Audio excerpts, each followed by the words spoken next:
네, 안녕하십니까. 저는 서울 아산병원 소화기내과의 변정식입니다.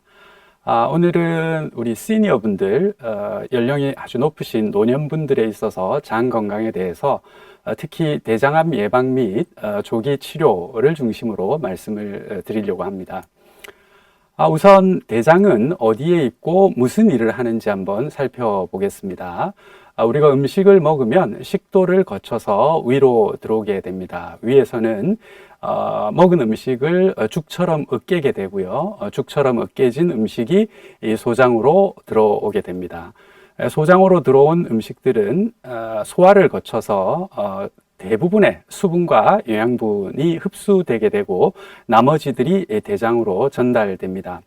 대장은 이 그림에서 보시는 것처럼 우리 이 배의 오른쪽 아래 부분에서 시작을 해서 위로 올라온 다음 왼쪽으로 건너와서 아래쪽으로 내려오고 항문 근처 여기 직장을 거쳐서 항문까지 연결되게 됩니다. 소장에서 건너온 나머지 부분들 중에서 소장에서 완전히 다 흡수되지 못하고 남은 일부 수분과 담즙산을 비롯한 일부 성분들이 이 대장에서 흡수가 됩니다. 그리고 대장에는 여러 세균들이 살고 있는데요. 이런 세균들이 일부 비타민 K와 비타민 B 등을 만들어냅니다. 이렇게 만들어진 비타민들도 대장에서 흡수됩니다. 흡수되고 남은 찌꺼기들이 이 대변으로 만들어져서 직창을 거쳐서 항문으로 배출되게 됩니다. 오늘 말씀드릴 대장암은 그럼 무엇일까요? 여기 왼쪽에 보고 계시는 사진이 정상 대장을 들여다보고 있는 사진이 되겠고요. 오른쪽에서 보는 사진이 이 대장암 사진입니다. 대장 점막 상피세포, 정상적인 이 세포들이 돌연변이를 통해서 암세포로 변해서 커다란 덩어리로 자란 악성 종양이 바로 대장암이 되겠습니다. 그렇다면 대장암을 일으키는 이 돌연변이는 왜 생기는 걸까요? 돌연변이를 유발하는 여러 가지 나쁜 요인들, 우리가 흔히 이 바람 요인, 바람인자라고 부르는 것들이 될 텐데요. 그런 것들에 노출되기 때문에 돌연변이가 발생하게 됩니다. 생각해 보면 그렇다면 노인의 경우에는 오랜 세월을 살아오셨기 때문에 돌연변이를 일으키는 바람인자들에 노출되었을 확률도 그만큼 젊은이들에 비해서는 높을 것이고 또한 노출되었을 기간 또한 젊은이들에 비해서는 길었을 확률이 높습니다. 따라서 돌연변이가 발생할 가능성이 그만큼 높고 그렇기 때문에 대장암을 비롯한 여러 가지 암들이 이 노인에서 좀 더 잘 발생하게 되는 것입니다. 대장암은 얼마나 흔한지 한번 살펴보겠습니다. 2021년에 우리나라 자료인데요. 대장암은 갑상샘암에 이어서 전체 암 중에서 발생률 2위를 차지할 정도로 매우 흔한 암이었습니다. 그런데 갑상샘암은 사망에 이른다든지 등과 같이 아주 위중한 경우가 상대적으로 상당히 드문 암이기 때문에 사망에 이른다든지 등의 중대한 어떤 문제를 일으키는 관점에서 본다면 대장암이 거의 발생률 1위의 암이다라고 말씀드릴 수 있겠습니다. 남녀를 구분해서 한번 보시면 남성에서 대장암은 폐암, 위암에 이어서 발생률 3위를 차지하는 암이고요. 여성에서도 유방암, 갑상샘암에 이어서 발생률 3위를 차지하고 있습니다. 아주 흔한 암이죠. 그렇다면 이렇게 흔한 대장암은 어떤 사람들에서 잘 생길까요? 대장암을 비롯한 여러 가지 암들이 많이 있는 가족들이, 가계들이 있습니다. 즉, 유전적 소인이 대장암에도 영향을 미친다라고 말씀드릴 수가 있고요. 비만하신 분들, 운동을 거의 안 하시는 분들, 흡연하고 과음하시는 분들, 그리고 고지방, 고연령 시기를 즐겨 하시는 분들에 있어서 대장암이 좀 더 잘 생기는 것으로 되어 있습니다. 또한 앞서 말씀드린 것처럼 고령, 즉 살아오신 날들이 아주 길었던 노인분들, 시니어분들, 즉 발암 요인에 노출되었을 확률이 높은 이런 고령 환자들, 고령인분들, 노인분들에서 대장암이 잘 생긴다라고 말씀드릴 수 있겠습니다. 이러한 대장암은 그럼 어떤 경로를 통해서 생기는지 한번 살펴보겠습니다. 대장 폴립, 용종 이런 용어들을 한 번쯤은 다들 들어보셨을 텐데요. 폴립, 용종 둘 다 같은 단어입니다. 폴립이나 용종은 이와 같이 이 볼록 튀어나온 병변을 우리가 폴립 또는 용종이라고 부릅니다. 거의 대부분의 대장암은 이런 폴립이나 용종 단계를 거쳐서 대장암으로 발전하게 됩니다. 그렇다면 지금 보시는 것처럼 정상 대장 점막에서 눈에 보일 정도 크기의 대장 폴립이 되고 더 발전하여 조기 대장암이 되고 더 악화되어서 진행 대장암이 되기까지 이 전체 기간은 도대체 얼마 정도나 걸릴까요? 20, 30대에 대장암이 발생하고 또한 대장암 가계 구성원이 굉장히 여럿이 있는 그런 암 가족력이 뚜렷한 유전성 대장암 가계가 드물게 있습니다. 저희가 린치 증후군이라고 부르는 그런 유전암 가계가 되겠는데요. 이런 드문 가계의 경우에는 정상 점막에서 진행한 대장암이 되기까지 1년에서 3년도 채 걸리지 않는 빠른 속도로 짧은 기간 안에 진행 대장암이 발생하는 이런 경우들이 있습니다. 그러나 이런 드문 경우들을 제외하고 거의 대부분의 사람들에 있어서는 정상 점막에서 진행한 대장암이 되기까지 적어도 10년에서 약 20년 정도의 세월이 소요됩니다. 즉 상당히 천천히 발전한다는 이야기가 되겠죠.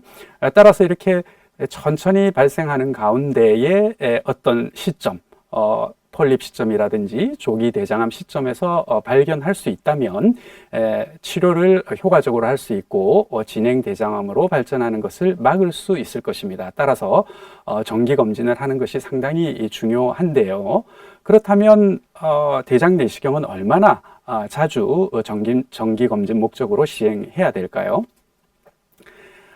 조금 전에 말씀드린 것처럼 정상 점막에서 진행한 대장암이 되기까지 적어도 10년에서 20년 정도 걸리기 때문에 약 5년 정도 뒤, 늦어도 10년 정도 뒤에만, 10년 넘기지 않고서만 대장 내시경을 시행한다면 대장 폴립이나 초기의 조기 대장암 상태에서 발견을 하게 될 것이고 아주 효과적으로 잘 치료해 드릴 수 있을 것입니다.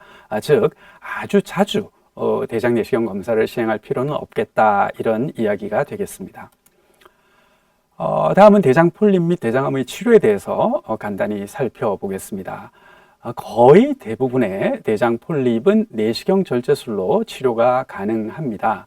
또한 초기의 일부 조기 대장암도 내시경 절제술로 완치될 수 있습니다. 그러나 조기 대장암이 일부 악화된 경우나 진행 대장암이 이미 되어 있다면 우리가 알고 있는 일반적인 외과적 수술이나 방사선 치료 또는 항암 치료를 시행해야 합니다.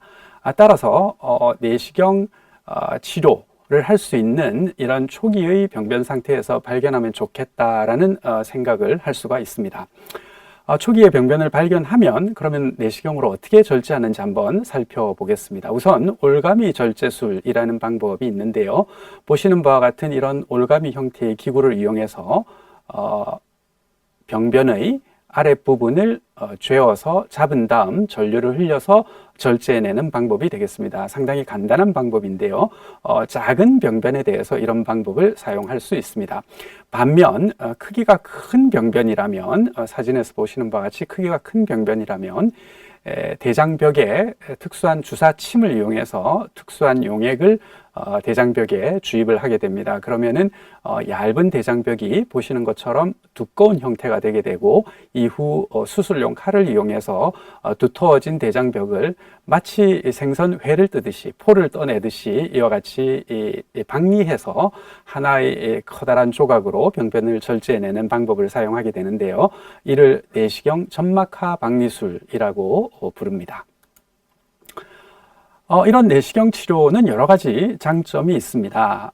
일반적으로 외과적인 수술을 시행하면 배에 흉터가 생기고, 또 마취와 관련된 합병증이라든지 복강 내 감염이라든지 수술한 부위가 찢어진다든지, 또는 향후 유착이 생긴다든지 등등과 같은 여러 가지 합병증이 발생할 수 있고, 수술의 경우에는 상당 기간 입원을 해야 되고, 또 특히 직장을 절제하는 수술을 시행한 경우에는 절제 후에 대변을 보러 하루에 10번 전후 정도, 상당히 여러 번 화장실에 다녀야 되는 등 배변 습관의 변화로 인해서 삶의 질이 떨어지는 경우가 종종 발생할 수 있습니다.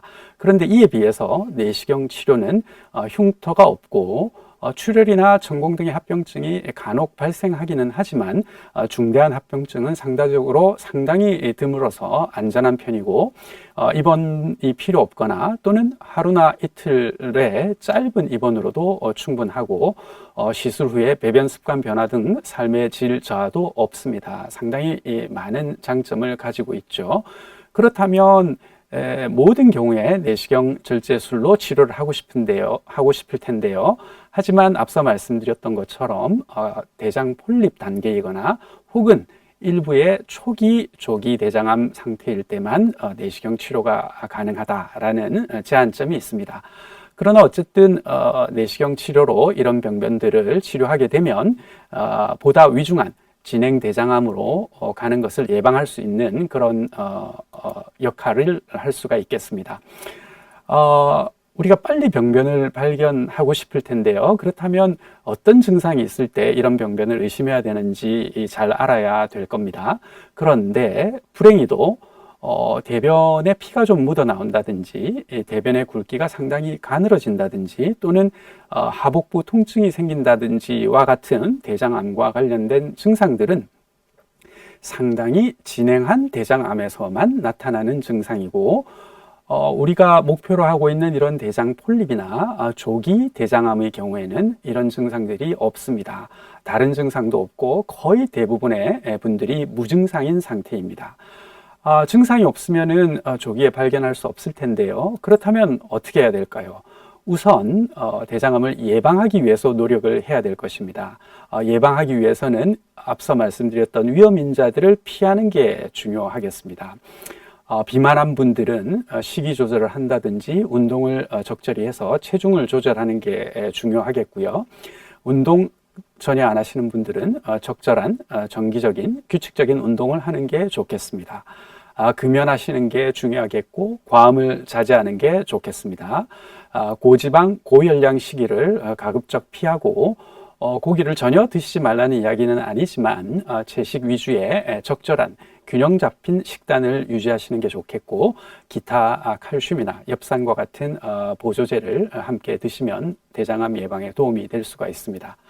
그러나 우리가 아무리 이런 노력을 한다고 하더라도 완벽하게 위험인자를 회피하기는 힘들 것입니다. 따라서 정기적인 대장암 검사가 중요하다라고 말씀드릴 수 있습니다. 정기적인 대장암 검사가 중요한 또 하나의 이유는 대장암의 전구병변인 대장 폴립이 굉장히 흔하다라는 데에 있습니다. 우리나라 10개 대학병원에서 대장 내시경을 시행한 무증상의 성인 3,900여 명을 분석해 보았더니 33.2%에서 샘종 폴립이 이 대장암으로 발전하는 폴립인데요. 이러한 샘종 폴립이 발견되었다라고 보고를 한 바가 있습니다. 즉 10명 중에 3명 중에 1명에서는 폴립이 발견된다는 이야기죠. 특히 70대 이상의 고령인 분들에 있어서는 50% 이상에서 샘종 폴립이 발견되었습니다. 따라서 정기적인 대장 검사는 상당히 중요하겠고요. 특히 고령인 분들에 있어서도 관심을 가질 필요가 있겠다라고 말씀드릴 수 있습니다. 그렇다면 대장암 검사는 어떻게 할까요? 크게 두 가지 방법이 있습니다. 대변 검사와 대장 내시경입니다. 대변 검사는 대변 속에 눈에 보이지 않는 피가 소량의 피가 나오는지를 살펴보는 검사인데요. 우리나라 국가암검진에서 50세 이상 성인을 대상으로 매년 무료로 검사를 제공해 주고 있습니다. 상당히 안전하다라는 장점이 있는 반면 한 번만 검사를 시행할 경우에는 대장암이나 일부 큰 대장 폴립들을 놓칠 수도 있다라는 단점이 있습니다. 따라서 한 해만 하면 되지는 않고 매년 계속해서 검사를 해야 되는 단점이 있습니다. 반면 대장 내시경은 상당히 정확하고 병변을 발견하면, 즉 대장 폴립이나 조기 대장암을 발견하면 바로 절제할 수도 있는, 치료를 할 수도 있는 장점이 있습니다. 하지만 흔하진 않지만 출혈이나 천공 등의 합병증이 있을 수 있고, 무엇보다 대장 내시경 전에는 다량의 정결제를 드셔야 되기 때문에 상당히 불편한 과정을 거쳐야 된다라는 제한점이 있습니다. 최근에는 드시기 조금 더 편한 정결제들이 많이 개발이 되어서 예전보다는 대장 내시경 시행하는 게 조금 더 편해졌다라고 말씀드릴 수는 있겠습니다. 네, 그러면 이렇게 정확한 대장 내시경 검사 얼마나 자주 해야 될까요?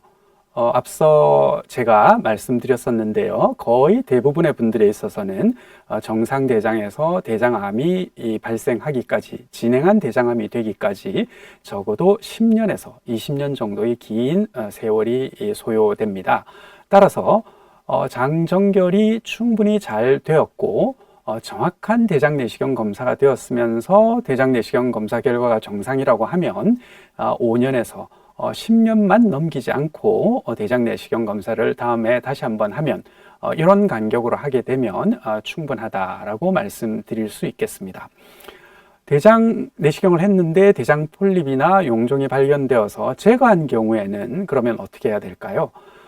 대장 폴립이나 용종이 발견되었다는 것의 의미는 대장 폴립이나 용종, 대장 폴립이 잘 생길 수 있는 그런 위험 인자들의 상당 기간 노출이 되어 있었다라는 것을 의미를 하고, 즉 대장 폴립이 잘 생길 수 있는 환경에 처해 있었다라는 걸 의미합니다. 따라서 제거를 했더라도 앞으로도 또 생길 가능성이 대장 내시경 정상이었던 분에 비해서는 조금 더 높다라고 생각할 수 있습니다. 따라서 제거한 대장 폴립의 크기나 모양, 개수, 또한 조직 검사 결과 등을 살펴보고 다음에 다시 대장 폴립이 재발할 확률이 어느 정도 되는지를 예측한 다음 짧게는 6개월에서 1년 간격, 길게는 3년에서 5년 간격으로 대장 내시경 검사를 시행할 것을 권고해 드리고 있습니다.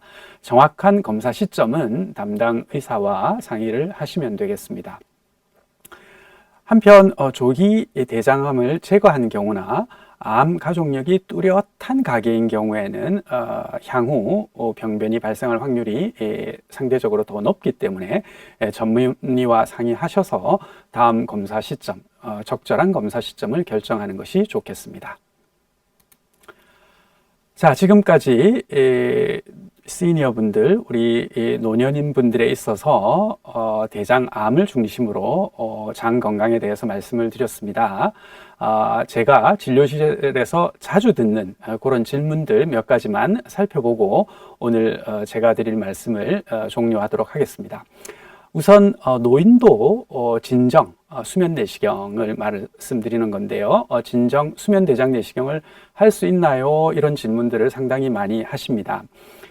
물론 노인의 경우에는 진정제를 투여할 경우 젊은이에 비해서는 진정제와 관련된 합병증이라든지 심장 기능의 저하라든지 호흡 곤란이라든지 흡인성 폐렴 등의 진정 수면 대장 내시경과 관련된 합병증의 빈도가 약간은 더 높은 것이 사실입니다. 그러나 절대 검사를 할 수 없는 것은 아니고요. 따라서 아주 쇠약한 노년의 분만 아니라면은 진정 수면 대장 내시경도 조심해서 잘 시행하실 수가 있습니다. 또 폴립이 발견되어서 제거했으면은 이제 대장 내시경을 안 해도 됩니까? 이런 질문들도 많이 하시는데요. 폴립을 제거했으니까 대장 내에는 이제 병변이 없는 거죠. 그러면은 언뜻 생각해 보면은 깨끗한 상황이니까 이제는 내시경을 안 해도 되겠구나 라고 생각하실 수도 있습니다. 그러나 앞서 말씀드렸던 것처럼 폴립이 발견되었다라는 것은 폴립이 잘 생길 수 있는 환경에 이미 처해져 있었다라는 것을 의미하고, 따라서 제거했더라도 앞으로도 또 생길 가능성이 정상이었던 분에 비해서는 오히려 더 높습니다. 그렇기 때문에 정기적으로 추적 검사, 추적 대장 내시경을 시행하는 게 좋겠습니다. 반대로 폴립을 제거했으면은 걱정이 되니까 매년 대장 내시경을 시행해야 되나요? 라는 질문도 하시는 분들이 있습니다. 추적 대장 내시경 검사를 하는 시점에 대해서는 앞서 말씀드렸습니다. 제거한 폴립의 크기나 개수, 모양, 조직 검사 결과에 따라서 추후 폴립이 재발할 가능성, 대장의 다른 부위에서 폴립이나 조기 대장암이 생길 가능성이, 위험성이 달라지게 되고, 그렇기 때문에 그 위험 정도에 따라서 짧게는 6개월에서 1년, 길게는 3년에서 5년 정도의 간격을 두고 대장 내시경을 시행하시면 되겠고, 정확한 시점에 대해서는 담당 의사와 상의를 하시면 되겠습니다. 폴립을 제거했으면은 고기는 이제 먹으면 안 되죠? 라고 질문하시는 분들도 많습니다. 고열량, 고지방식이가 육류의 대표적인 특성이 되겠는데요. 이러한 고열량, 고지방식이 고기를 먹는 것은 폴립이나 대장암을 조금 더 잘 일으키게 하는 위험인자이기는 합니다. 그래서 많이 드시는 것을 권장하지는 않지만, 그렇지만 노인의 경우에는 단백 섭취량이 줄어들게 되면 근육량이 줄어들면서 다른 건강상의 문제들이 생길 가능성이 높아집니다. 따라서 고기를 드시지 말라라고 말씀드릴 수는 없고요.